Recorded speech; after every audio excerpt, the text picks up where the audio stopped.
Now the countdown has begun and all eyes will be on the UP poll verdict.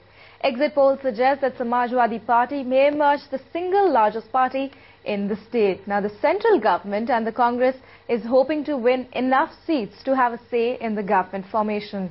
Here's Supriya Srinath, our policy editor, with a lowdown on what to expect. Uttar Pradesh has very often changed the contours of national politics, and it looks like 2012 will be no exception either. A very quick scenario and the possibilities that could be worked out, because after all, politics is a game of beautiful uncertainty, strange bedfellows sleeping with each other, and which is perhaps why we believe that if the SP does emerge a winner of sorts and the Congress and SP do ally their forces, it will be a big boost to policy making here in the centre, because SP and Congress together in the state means 22 additional MPs come to UPA's rescue. The second generation reforms like a diesel deregulation, FDI and retail insurance, pension, all those reforms that adamant allies like Mamata Banerjee has been opposed to could well take off. The other scenario could be that there will be a huge chaos theory, that no party emerges as a clear winner and there will be indeed hung assembly. That is not the best place scenario that the markets are betting on. They want to place their bets, but they want to watch out 2012, because this is a mini dress rehearsal of sorts for 2014. And so chaos will essentially not send out a clear signal to the markets, whether it's going to be the Congress in 2014 or whether the BJP can really make a comeback. They will not be able to make up their minds or place their bets, and which is perhaps why from a market and a global investor point of view, that's the worst scenario. But that is perhaps an inevitable reality if no party emerges as a winner, because they've all been very, very standoffish and said that they will not ally their forces with each other.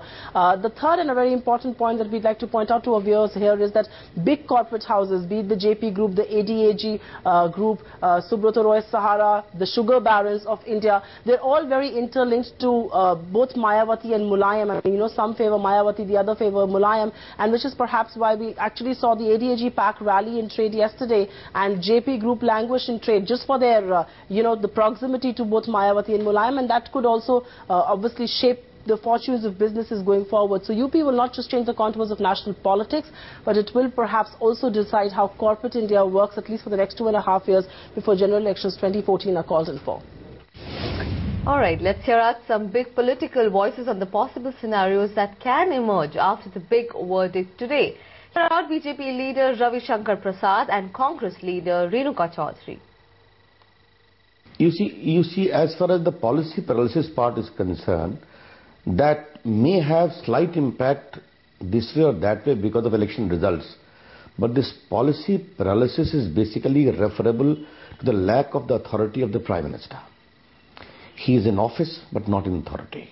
That's the first issue I'd like to flag. The second is a clear disconnect between 10 Janpath and 7 RCR as far as economic reform policy initiative is concerned. In 2009 he was re-elected. Yet what kind of new policy initiative have you seen in the energy sector, in the coal sector, in the financial sector? Now leave aside reaching out to the opposition. Even there is no unanimity within the UPA inter se, or even within the Congress inter se. So these problems will only get aggravated once the results are not very satisfactory. That's one way of looking at it.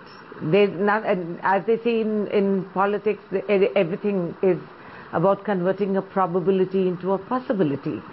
But we can't move with merely market changes in view, because ultimately political stability is what dictates any kind of policy change, or even for that matter market. There's no real simple solution just now, but it'll be interesting to watch how things shape up.